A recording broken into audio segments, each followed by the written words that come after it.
Bueno, el capítulo de hoy es meningoencefalitis, ¿verdad?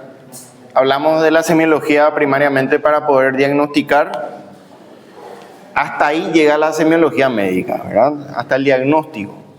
Posteriormente tienen que dedicarse a solicitar estudios complementarios, imágenes, para poder certificar el diagnóstico.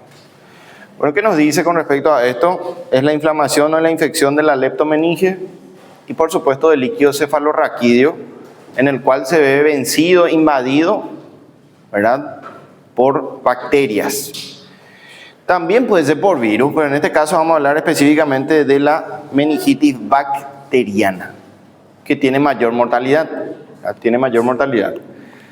Bueno, podemos clasificar en dos grupos: menos de 24 horas, que es la aguda, agresiva, cataclísmica, ¿verdad?, gran sintomatología, y generalmente la composición del líquido cefalorraquídeo es bien neutrofílica polimorfonuclear, ¿verdad?, que nos señala de que en un alto porcentaje estamos frente a una bacteria, ¿verdad? Sin embargo, si el proceso meningio dura más de 7 días, es lento, no es muy llamativo, ¿verdad?, es insidioso, lo más probable es que esté una tuberculosis, el Mycobacterium tuberculosis, sífilis, brucela o espiroqueta, que viene a ser sífilis también, que son los responsables de un proceso meningio crónico. También acá faltaría algo menos frecuente, que es el Chagas, ¿verdad? La enfermedad de Chagas también puede invadir el LSR. Bueno, entonces, ¿cuál es la diferencia? El líquido cefalorraquídeo en fórmula leucocitaria neutrofílica es sinónimo de inflamación aguda. Normalmente dura 24 a 36 horas su predominio, y luego es reemplazado por linfocitos, que son células mononucleares. Entonces, linfocito o mononucleares es equivalente a meningitis subaguda, y los polimorfonucleares o neutrófilos son equivalentes a meningitis aguda. Entonces, no siempre es así, pero en la mayoría de las veces lo es, ¿verdad? Tenemos un caso clínico que no creo que veamos hoy, que nos pone de ejemplo en donde se aisló mononucleares, pero resultó ser una meningitis bacteriana aguda, ¿verdad? Bueno, estos son los factores predisponentes para que uno pueda ganarse una meningitis bacteriana. Tiene que tener una condición. Primero, puede haber una conexión anómala entre el espacio subaracnoideo y el exterior. La ruta más frecuente suele ser a través de la lámina cribosa, ¿verdad?, que conecta con la nariz, con las fosas nasales, y puede salir a través de la nariz un líquido claro, ¿verdad?, que gotea, totalmente diferente a una rinitis. Sin embargo, ustedes ven que gotea por la nariz un líquido claro, y curiosamente tiene sabor salado, ¿verdad? Si prueban, es salado. Entonces eso es 100% probable que esté frente a una fístula LSR. Hablando un poco de esto, un 80% de las fístulas de LSR son traumáticas, o sea, se golpeó la cabeza, hubo un traumatismo craneoencefálico, hubo una contusión, una fractura de base, y un 20% es espontánea. O sea, esto le puede pasar a cualquiera, ¿ah? De repente goteo, y es una fuente alta de infección por gérmenes de tipo Streptococcus pneumoniae, que es el más frecuente, y Haemophilus influenzae. Esto es muy fácil de aprender, porque la Haemophilus convive en medio de vías aéreas respiratorias superiores, o sea, seno, oído medio, faringe, laringe. Siempre está ahí el Haemophilus influenzae, que es un gran negativo, ¿verdad? Bueno, meningitis recurrente, que constantemente hace episodios de recurrencia, vuelve, suelen ser el Streptococcus pneumoniae nuevamente, ¿verdad?, el germen más frecuente en líquido cefalorraquídeo.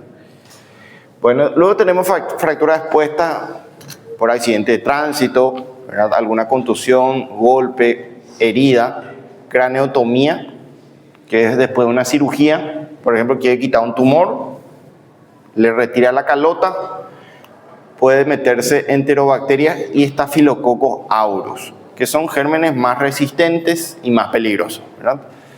Leucemia, que es una condición inmunodepresiva, aparece bacilos gram negativos, mal pronóstico, y también Staphylococcus sp.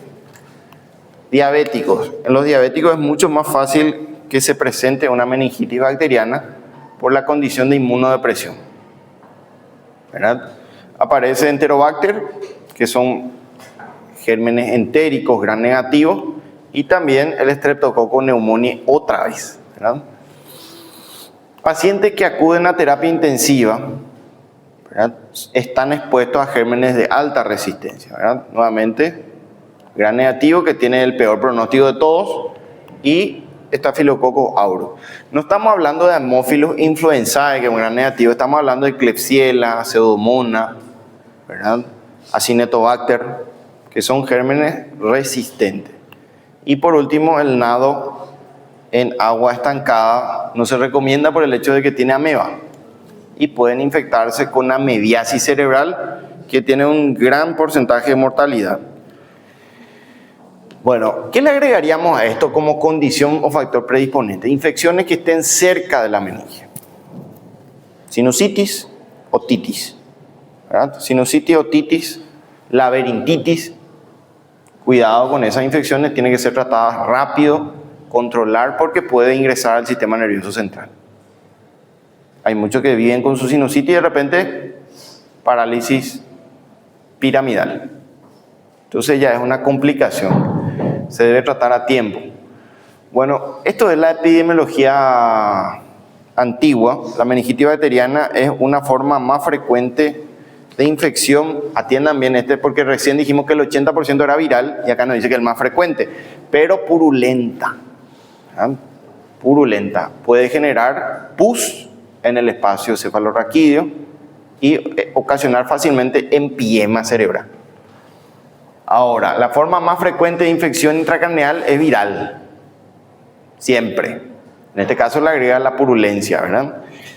Bueno, Haemophilus influenzae, Neisseria meningitidis, tiene vacunas disponibles, ¿verdad?, que está aplicándose de manera activa. Por eso hay un descenso estrepitoso en las infecciones por estos dos gérmenes, que resulta ser que son agresivos. Principalmente el Haemophilus deja muchas secuelas. ¿Qué tipo de secuela? La principal secuela es hipoacusia. Hipoacusia irreversible o sordera.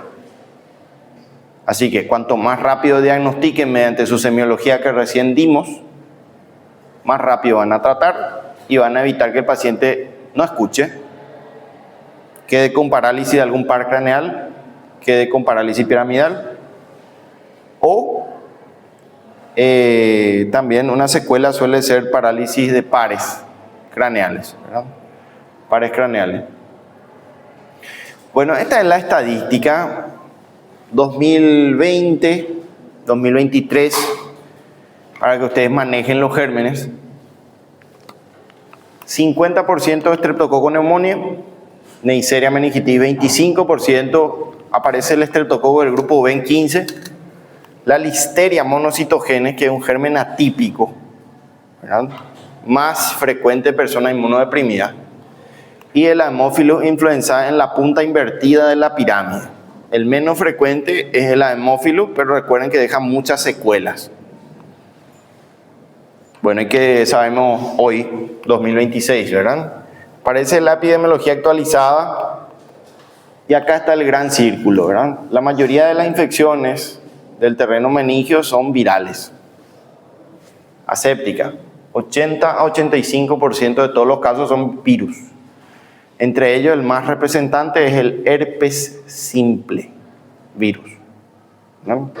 Tiene avidez por las vías meningias. ¿Cuál sería el tratamiento? Muy bien, aciclovir, ¿no? Como usted que estamos haciendo un repaso de fármacos, no es nuestro tema, ¿verdad? Otras dicen hongos, criptococos. Específicamente cuando hablamos de hongo meningio, hablamos de Cryptococcus neoformans. Y parásitos, ¿verdad? que son habitualmente protozoarios. Son protozoarios. ¿Cuánto porcentaje representa? 1 al 5%. Y en la línea roja, o naranja oscura, ¿verdad?, tenemos la meningitis bacteriana, que representa en total de 14% hasta 15%. Minoría. ¿Y por qué entonces hablamos básicamente de esto? Porque deja mucha secuela, tiene alta mortalidad y morbimortalidad. Entonces, comparativamente con el virus, este es mucho más agresivo, mucho más mortal y deja mucha secuela, ¿verdad? Bueno, y esta es la estadística actual del 2026. Vamos a ver qué cambió. De 50% para el 2020-2023 sube a 65% de Streptococcus pneumoniae. Esto quiere decir que probablemente esta estadística nos obligue a establecer un esquema de vacunación para todos. Porque el estreptococo queda reservado para niños pequeños y para adultos mayores. Sin embargo, hay una tregua que no se vacunan y está subiendo el índice de Streptococcus pneumoniae. No crean que este germen, por ser multisensible, no es agresivo. La mayor mortalidad por meningitis se debe a Streptococcus pneumoniae. Quizás porque es el mayor implicado en meningitis. La estadística le favorece. Casi todos los casos son por streptoneumonía, entonces es el más mortal, ¿no? Baja proporción de 25 a 20% Neisseria meningitis. Sabemos por qué. Porque hay vacuna para Neisseria meningitis, ¿verdad? Listeria 8%. Y por último la Haemophilus influenzae, que estaba ya en el punto crítico, 7% aproximándose a Listeria monocytogenes, ¿verdad? Bueno, acá dice también que la Haemophilus influenzae, los programas globales de vacunación conjugada han logrado reducir de manera histórica los casos de tipo B de Haemophilus influenzae, que el tipo B es el principal implicado en meningitis bacteriana aguda, ¿verdad? Entonces sabemos que la pentavalente tiene Haemophilus influenzae, ¿verdad? Hoy se llama hexavalente, ¿verdad? Bueno, y la fisiopatología básicamente ya sabemos. El LCR normal en condiciones fisiológicas tiene muy pocos leucocitos y la mayoría son mononucleares. Son macrófagos, son linfocitos, conocidos como células de la microglia, ¿verdad? Bueno, al haber pocos leucocitos, el LCR es poco proteico y poco espeso, ¿verdad? Sin embargo, cuando se infecta con una bacteria, esta escasez, este número reducido de leucocitos hace que las bacterias se reproduzcan a una alta velocidad. Se empiezan a replicar masivamente, no hay un freno, hasta que se activa el sistema inflamatorio, ¿verdad? Y aparece la reacción inflamatoria. ¿Qué ocurre? Aumenta la permeabilidad capilar, aumenta la separación interendotelial y hay entrada masiva de plasma y el cerebro se empieza a hinchar, ¿no? Se empieza a hinchar, hay hidrocefalia y hay edema cerebral. ¿Qué significa eso? Que el estado de conciencia va a bajar. Automáticamente el estado de conciencia baja y rápidamente, ¿verdad?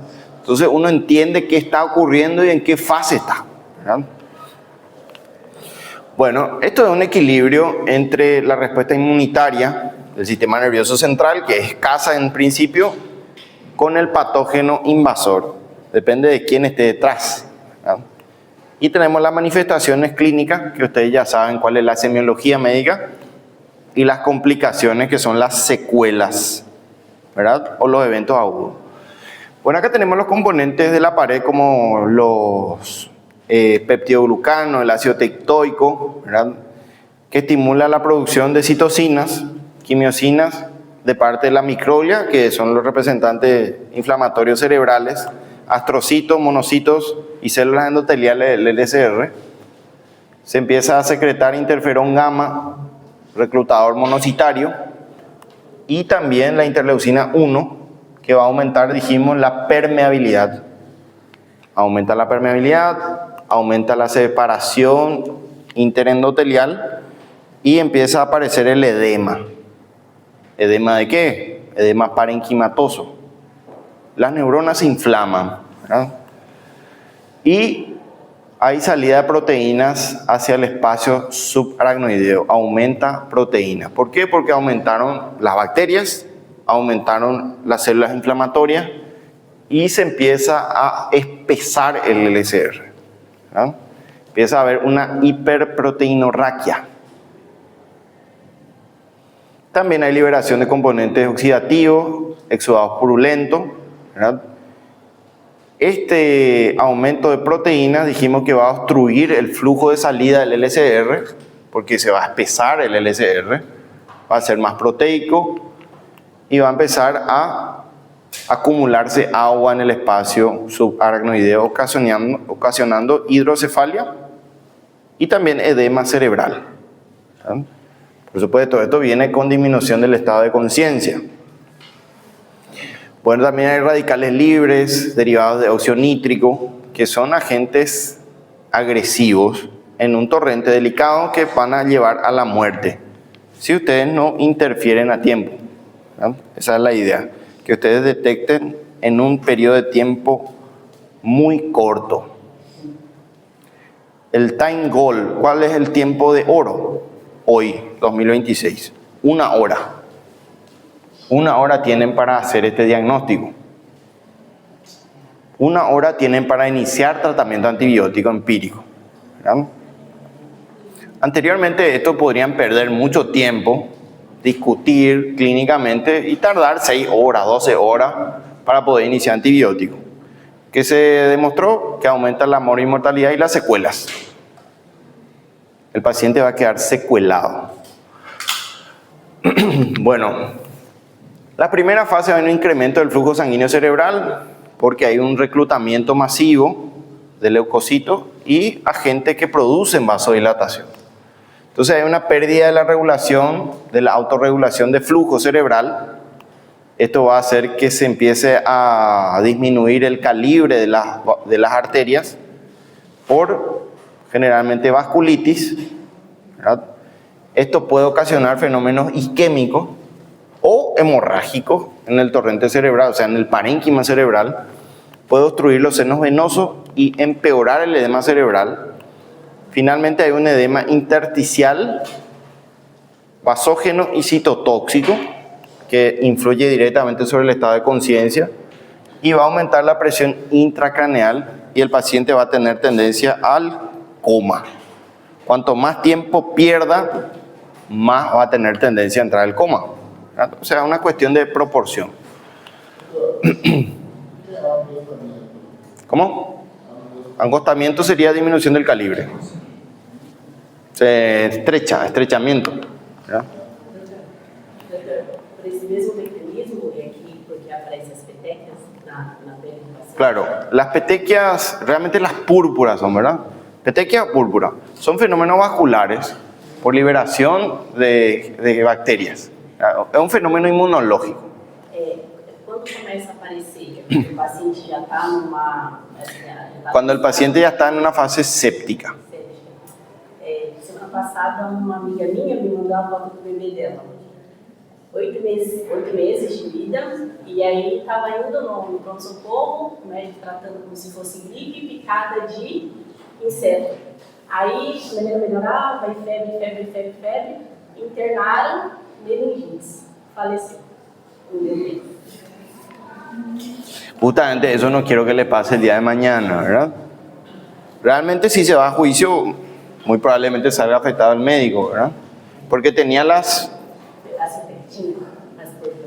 púrpuras necróticas, ¿verdad? Que son señales, incluso cuando tienen púrpura en la piel, es una necrosis subcutánea que es mal pronóstico. Deja cicatriz eso, si se cura, si sobrevive, ¿verdad? Deja cicatriz, porque es una vasculitis profunda. Entonces, acá lo máximo que ustedes tienen que hacer es aprovechar, ¿verdad?, para poder hacer un diagnóstico rápido. Siempre que hay esfera de la conciencia, porque quizás si es un niño pequeño de 8 meses, se va a mantener más tiempo somnoliento. Va a dejar de comer, va a dejar de tomar leche, ¿verdad? va a estar hipoactivo, va a tener livideces, cianosis, ¿verdad? Son signos de alarma. Una gripe no produce eso, ¿verdad? Una laringitis no produce eso. Entonces, siempre que en el niño es mucho más difícil, realmente, porque no habla, ¿verdad? En el adulto, disminución del estado de conciencia, directamente un cuadro meningoencefálico van a pensar, ¿verdad? Meningoencefálico. Bueno, esta es la triada. Ustedes ven que hay 3 componentes de diagnóstico, que son los más frecuentes. Fiebre, temperatura mayor a 38 grados, eventualmente menor de 24 horas. No estamos hablando de una fiebre prolongada. Estamos hablando de una meningitis bacteriana aguda, ¿verdad? Cefalea, el dolor de cabeza intenso que no cede, ¿verdad? Y la rigidez de nuca. Esto viene del Harrison, ¿verdad? En una etapa anterior, estamos hablando entre el 2018 y 2020, hoy la cefalea se reemplaza. Hoy, 2026, es alteración del sensorio, ¿verdad? ¿Y qué es alteración del sensorio? Cualquier parte del sistema nervioso central disminuido ya es un criterio de meningitis. Confusión, excitación, trastorno de personalidad, ¿verdad? Somnolencia, estupor, coma, entra como una triada, ¿verdad? Como una triada. Y la cefalea queda como un signo inespecífico, ¿verdad? Entonces, esto era anteriormente, acá reemplazamos hoy alteración sensorial en vez de cefalea. Bueno, acá vemos justamente, según esta estadística, vamos a ver que la cefalea se ve más del 90% en una meningitis, y vimos ya meningitis sin cefalea, o sea, la cefalea no siempre está presente, ¿verdad? Fiebre, sí, la fiebre sigue siendo alta, más del 90%, y rigidez de nuca. Rigidez de nuca. Hoy sabemos que la rigidez de nuca no es un signo muy sensible, le reemplaza incluso el jolt si está consciente y si colabora, ¿verdad? Bueno, y el estado de alerta, que es el estado de conciencia, es más del 80%, pero menor a 90%, ¿verdad? Esto sube hoy y reemplaza incluso a la cefalea, ¿verdad? Bueno, vean que el signo de Kernin y Brusinski está alrededor de 50%. Solamente en la mitad de los casos van a ver Kernin, Brusinski, ¿verdad? Que son los signos más evaluados, y el Kernin tiene muchas variantes, ¿verdad? El Kernin. Bueno, vómitos, principalmente en proyectil 35%, convulsiones 30% y trastornos focales, que son parálisis piramidales, ¿verdad? Una hemiplegia, una hemiparesia, también lo que son parálisis de pares craneales, sexto par, quinto par paralizado, son señales que se ven en un 10 al 20% en una meningitis. Y el papiledema, el famoso papiledema, signo de hipertensión intracraneal, menos del 1%. No siempre está, ¿verdad? Para que se forme el papiledema tiene que ser una hipertensión subaguda a crónica. No es que en 24 horas ya van a tener un papiledema. Bueno, también aparece la disminución y las convulsiones, que pueden ser focales o generalizadas. Focales generalmente son por isquemia, infarto, que es lo mismo, trombosis o edema cerebral. Y generalizada es por hiponatremia. ¿Cuál era la diferencia entre focal y generalizada? Generalizada es de 2 hemisferios y es los 2 hemicuerpos. Sin embargo, la focal suele ser un hemicuerpo, ¿no? Un hemicuerpo, una mano, un brazo, un dedo, ¿no?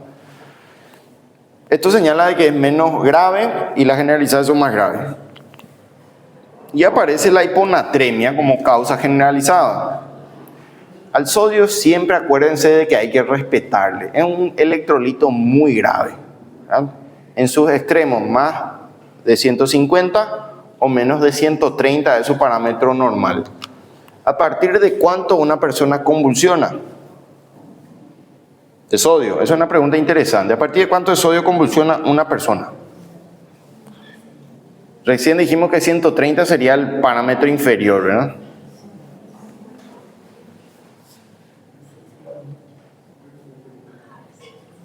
De agosto.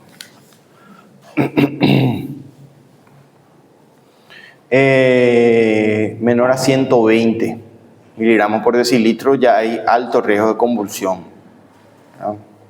Alto riesgo de convulsión, y a partir de ahí la corrección de sodio tiene que ser muy lenta, ¿no?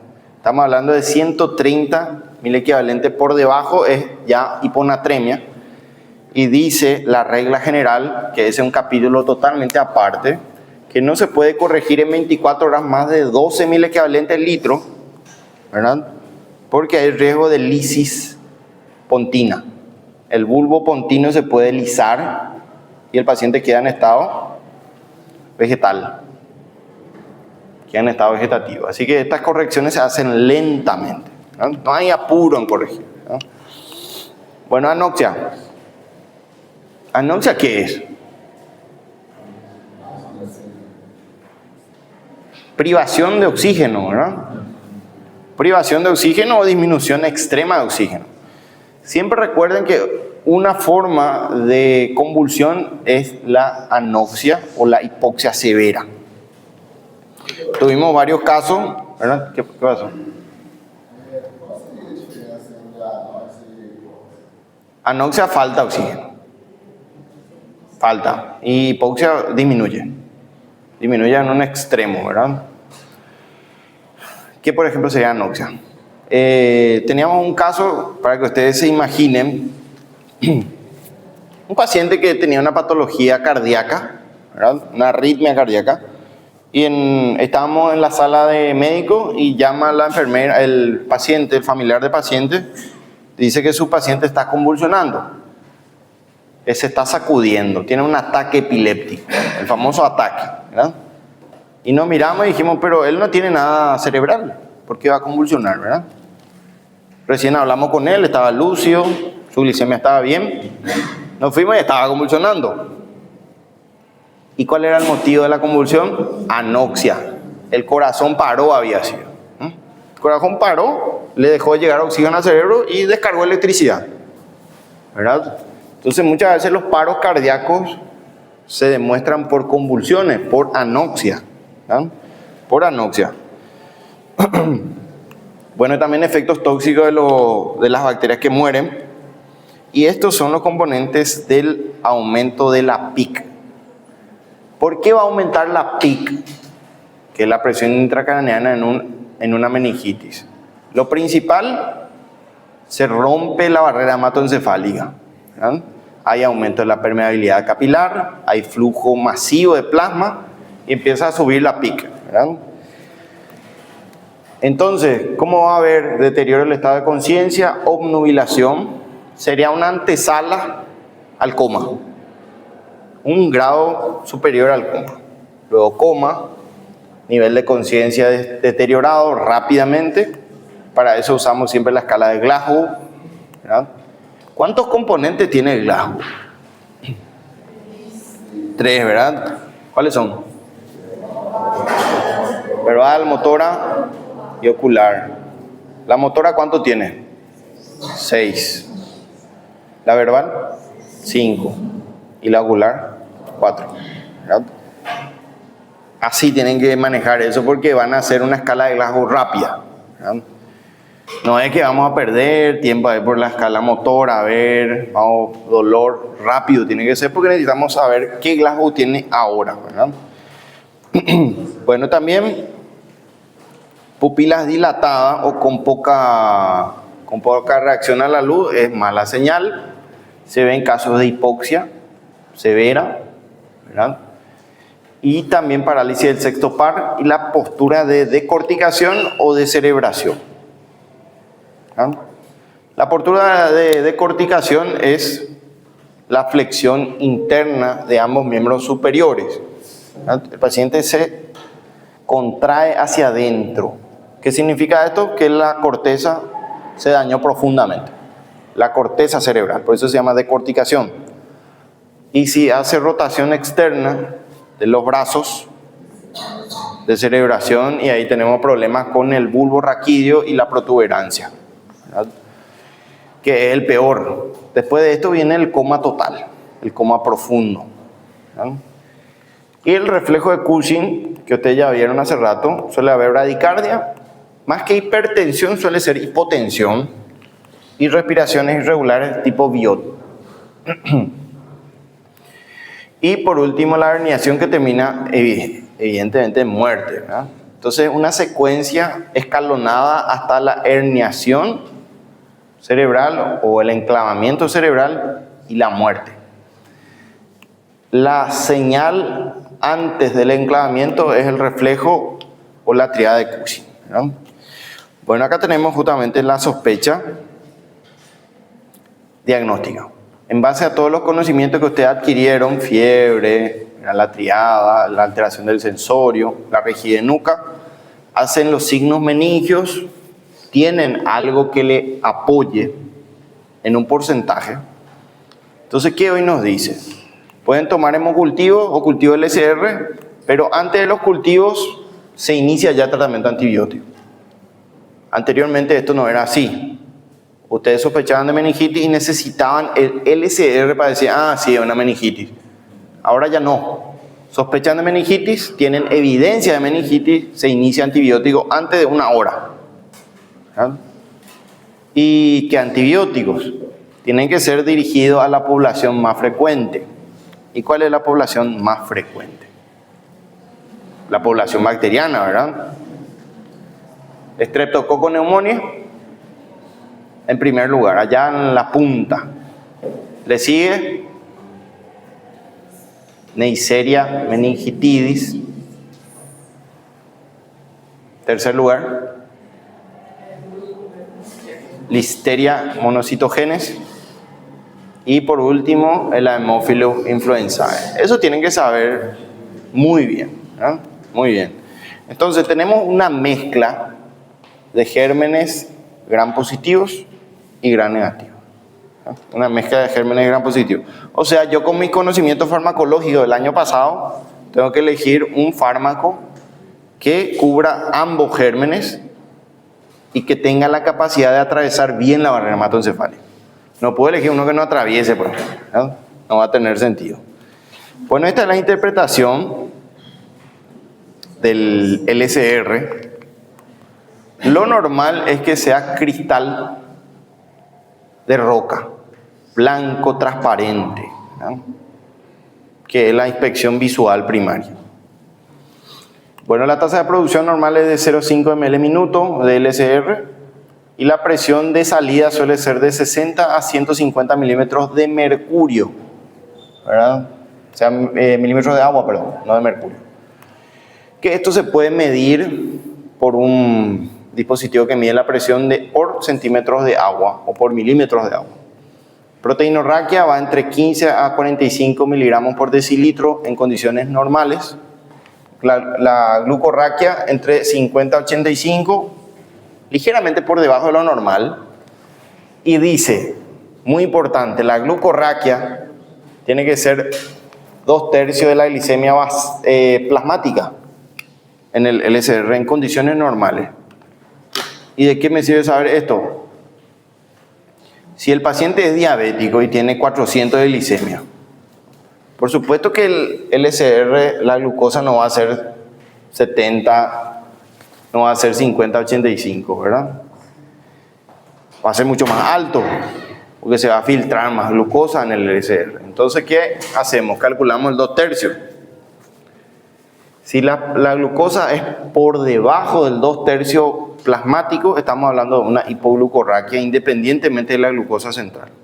Si por ejemplo la glucosa en el plasma ustedes tomaron al mismo tiempo que el LSR y es de 400 y la glucosa en LSR de 100, hay una hipoglucorraquia.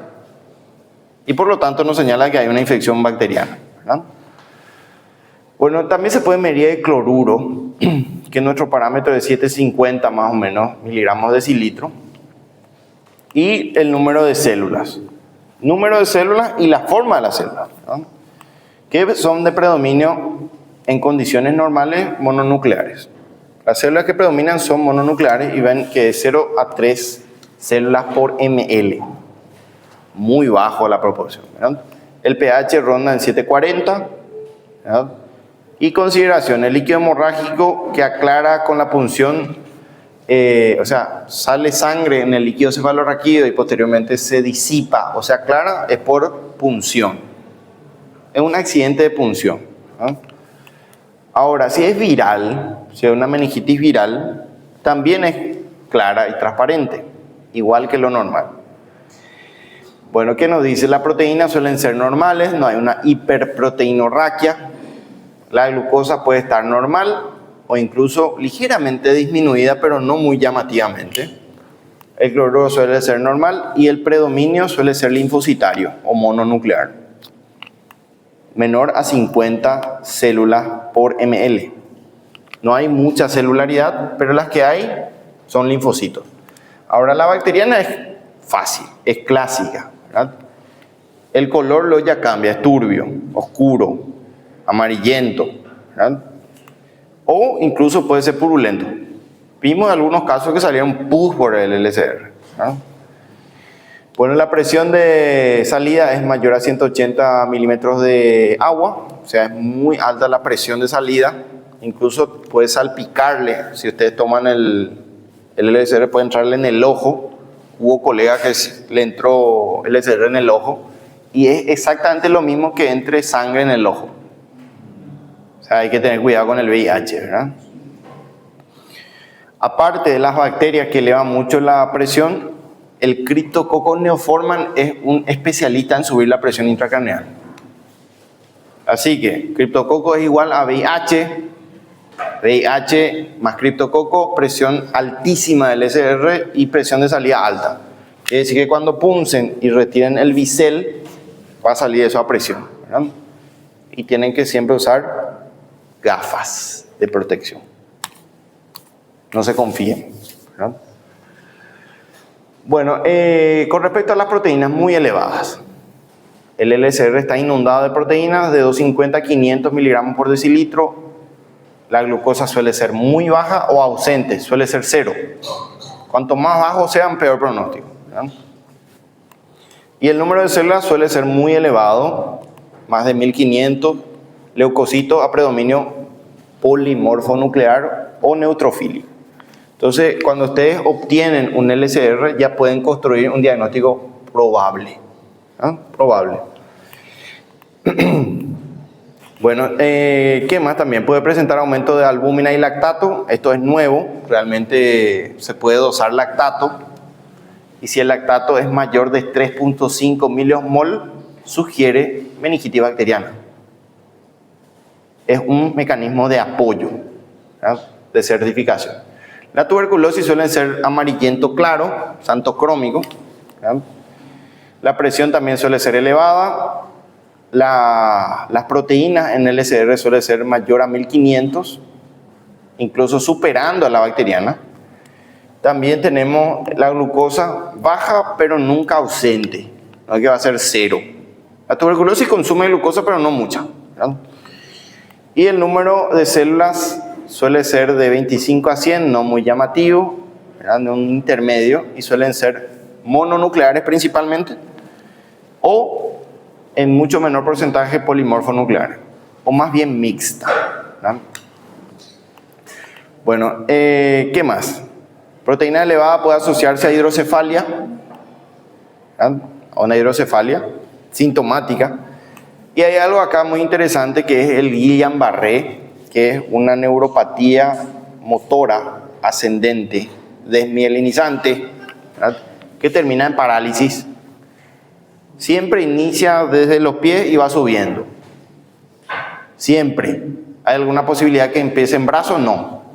Siempre empieza desde abajo y va subiendo. Por eso se llama una parálisis arrefléxica ascendente, ¿verdad? No tiene reflejo. Ustedes le hacen los reflejos y no hay, ¿verdad?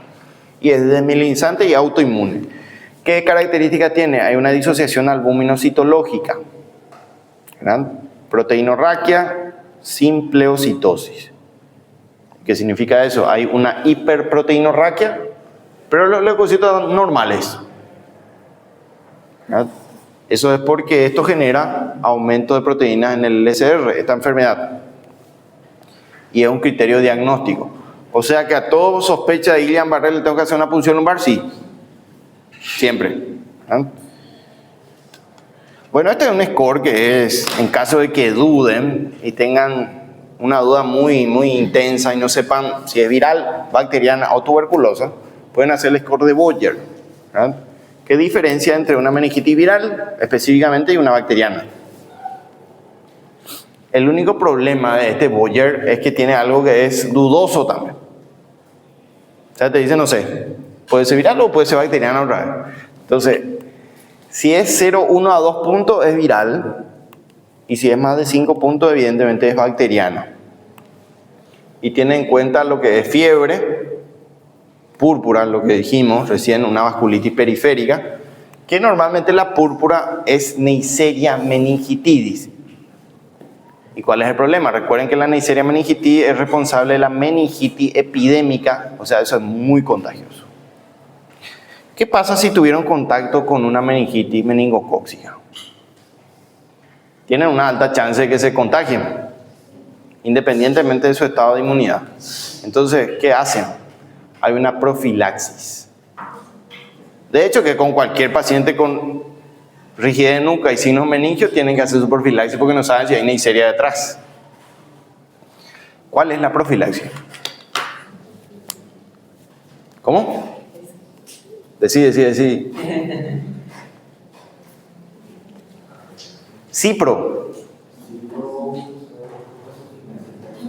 Ciprofloxacina se puede usar como profilaxis. Una dosis de 400, de 500, ¿verdad? Es suficiente para impedir que la Neisseria progrese en el sistema nervioso central, ¿verdad? Entonces recuerden, si tienen contacto con una meningitis, tomen su ciprofloxacina profiláctica, ¿verdad? Quinolona. Bueno, hay algo muy interesante que si bien hasta ahora aprendimos que para el diagnóstico de una meningitis necesitamos punción lumbar, no en todos los pacientes se hace punción lumbar a primera instancia. ¿En quién tengo que considerar tomografía de cráneo antes de hacer una punción lumbar? Crisis convulsiva de inicio reciente, ¿verdad? Algo que esté generando un foco epileptógeno, puede ser un tumor, puede ser un absceso, ¿verdad? Entonces en esos casos no se hace punción lumbar. También antecedente de enfermedad del sistema nervioso central, algún tipo de accidente cerebrovascular, ¿verdad? Papiledema, significa que la presión es muy alta y si yo punzo puede haber un riesgo de enclavamiento directo, ¿verdad? Entonces papiledema, olvídense de punzar. Alteración del estado de conciencia con un GLASO menor a 10, esto sigue estando vigente. Si el GLASO está muy bajo, primero háganle la tomografía y después veamos si es posible o no tomar la punción lumbar. También presencia de déficit neurológico focal, que es más compatible con una ACV que con una meningitis, ¿verdad? Y también inmunocompromiso grave. Bueno, ¿qué nos dice abajo? En casi todos los sujetos con meningitis bacteriana es necesario practicar estudios de neuroimágenes. Eso es cierto. Necesitamos saber el estado actual del cerebro. ¿Qué le pasó si no hay una imagen compatible con un proceso expansivo, con un proceso vascular? ¿Quién es primero? ¿Quién tiene mayor sensibilidad para diagnóstico? Siempre gana la resonancia magnética nuclear con gadolino, ¿verdad? Entonces, en meningitis, primera opción, resonancia. Si no tienen, bajan a tomografía computarizada, ¿verdad? Bueno, acá tenemos algunos signos, se ven esto sería con T1, ¿verdad? Resonancia magnética. Vemos el realce de contraste con gadolino justamente en el borde de la leptomeninges, ¿verdad? Y también la meningitis bacteriana, en este caso T2, que también se demuestra más reluciente el espacio subaracnoideo, más brillante.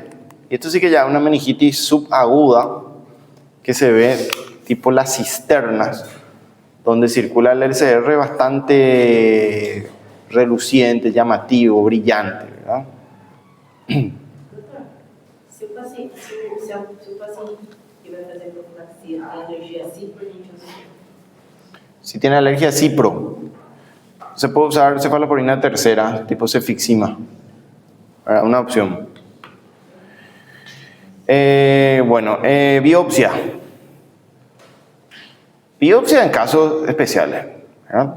Como dijo el ejemplo de la compañera, el niño que tuvo meningitis bacteriana con púrpura o petequias, estas son las imágenes que van a ver. Son procesos vasculares subcutáneos, ¿verdad? En el cual se expresa de esta manera. Esto es grave. Esto ya sería una meningococcemia, ¿verdad? Meningococcemia. Quiere decir que hay una circulación sistémica del meningococo y está ocasionando procesos vasculares subcutáneos. Entonces esto es más bien para tomar una muestra y dejar evidencia de que es realmente una vasculitis, ¿verdad? Y suelen ser vasculitis leucocitoclásticas. Aquí se ve por procesos infecciosos, como dice acá meningococcemia. O sea, lo que tuvo el niño fue una meningococcemia. Y el médico seguramente ni se imaginó, ¿verdad? Entonces esto es alerta. Más de 10 días. Aguantó mucho, sí que, ¿eh? Bueno, estas son algunas imágenes graves que pueden diseminarse por todo el cuerpo, mucho más frecuente en extremidades, ¿no? Fáciles de diagnosticar, y las pruebas complementarias es esto. Realmente esto es muy factible. La determinación de PCR sérica, que es PCR, la proteína C reactiva cuantitativa. Necesitamos saber la cuantitativa porque queremos saber en cuánto está nuestra PCR para iniciar tratamiento antibiótico y ver si hay respuesta. Por ejemplo, hoy es 500, a las 48 horas le tomo otro PCR cuantitativo, ya es 100. Quiere decir que hay una excelente respuesta al antibiótico que estoy usando. Si se mantiene 600, hay un fracaso y tengo que buscar otra opción, ¿verdad? Entonces me ayuda como parámetro de respuesta terapéutica, ¿verdad? Procalcitonina séricas es un protocolo hoy, ¿verdad? Estamos hablando de 0.1 mayor a 0.1 de procalcitonina. Me indica que hay un proceso sistémico bacteriano grave, ¿verdad? Al igual que el lactato en el SR. Esta procalcitonina es sérica, quiere decir que es del plasma. Y lo nuevo, realmente no muy nuevo, es el PCR, que se llama reacción de cadena de polimerasa multiplex. Se llama PCR multiplex. Que yo tomo el SR y pido PCR multiplex y me dosa todo el esquema bacteriano. Te mide ya Neisseria, Streptococcus, Staphylococcus, ¿verdad? Todos los gram negativos. El estudio es por PCR y es muy costoso. Pero ¿qué es lo fundamental? Que supongamos que usted iniciaron un tratamiento antibiótico por una infección urinaria. Si le toman cultivo LCR, ya no va a salir. Ya no vamos a ver quién está detrás. Entonces, eso era un impedimento para conocerle al germen. Entonces, ustedes hacían un tratamiento empírico por mucho tiempo. No sabemos ni a quién le estamos disparando, ¿verdad? Sin embargo, hoy se abre una posibilidad de, a pesar de iniciar tratamiento empírico, solicitar PCR multiplex, ¿verdad? PCR multiplex. No caso assim, vamos supor que eu estou numa UPA, eu suspeito de uma meningite. Eu lá não vou conseguir colher um líquor, que eu, no caso, eu precisaria de um hospital base. Eu entro con... No. Entonces, ¿qué hace en ese caso? Primero, tu entrenamiento te permite diagnosticar una meningitis. ¿Por qué? Porque tiene fiebre. ¿Hace cuánto? 24 horas. Le preguntas qué tal, señor, no se ubica muy bien, está desorientado, te alerta, rigidez nuca, hace todos los signos, ¿verdad? Meningios que ustedes aprendieron ahora. Tiene signos meningios, por lo menos 1 o 2 tiene, no hace falta que tenga todo. Entonces voy a emitir una alerta de meningitis bacteriana, ¿verdad? ¿Podés manejarla en tu UPA? No. Entonces, ¿tenés un antibiótico que cubra meningitis? Sí tenés, ceftriaxona, por ejemplo, ¿verdad? Entonces voy a iniciar tu tratamiento de ceftriaxona y ya inicias corticoides. Eso es lo nuevo de hoy, ¿verdad? Primero corticoides. ¿Qué? Dexametasona, 10 miligramos de la dosis cada 8 horas. Entonces, ¿qué hace la dexametasona? Si ustedes, pues, con esto vamos a cerrar, ¿verdad? ¿Qué hace la dexametasona? Actúa como un amortiguador, un colchón, ¿verdad? Para la reacción inflamatoria que se viene, ¿verdad? Entonces te amortigua la inflamación y después viene el antibiótico a destruir todas las bacterias y no hay una respuesta inflamatoria grave. Entonces tu éxito terapéutico es alto. Y a coleta después. Muy bien. ¿Qué dice la guía hoy? Inicia vos tranquilamente tu antibiótico y la colecta se va y se toma. Puede tomarse a las 12, 24 horas, no importa. El cultivo muy probablemente no salga positivo, pero tu PCR múltiplex sí. Claro, esto no importa. Puede tener 48 horas de antibiótico y vos tomás PCR y va a salir quién es el responsable. Te va a salir estreptococo neumonía. Estreptococo neumonía. Entonces, el único problema del PCR, muy costoso. Acá en nuestro medio es muy difícil, pero está disponible, ¿verdad? Está por los 1,5 millones, 2 millones y medio más o menos el estudio. Y hay PCR múltiplex bacteriano y hay PCR múltiplex viral. Te tira toditos los virus disponibles. Epstein-Barr, citomegalovirus, rinovirus, ecovirus, todos los virus. Y te sale positivo a tal. O sea, vos vas a saber quién es. Entonces, hoy los cultivos es una opción, pero esto es mucho más sensible, ¿verdad? Mucho más específico. O corticoide, a tendência da parte do paciente, ele começa já a melhorar da confusão mental? ¿Qué cosa? Quando começa... Con los corticosteroides. Com corticoide. Sí, la respuesta terapéutica es rápida. El paciente que estaba con GLASO 12, después de 4 o 6 horas de iniciar el tratamiento antibiótico, ya empieza a mejorar. Y tenemos casos clínicos para que ustedes vean. Sí, sí tenés disponible. De protocolo igual se envía cultivo, siempre. Cultivo, y vamos a ver cómo en la próxima clase, cómo se escribe para solicitar los cultivos, para que ustedes aprendan, ¿sí? Bueno, vamos a cerrar acá porque nuestro tiempo se agotó.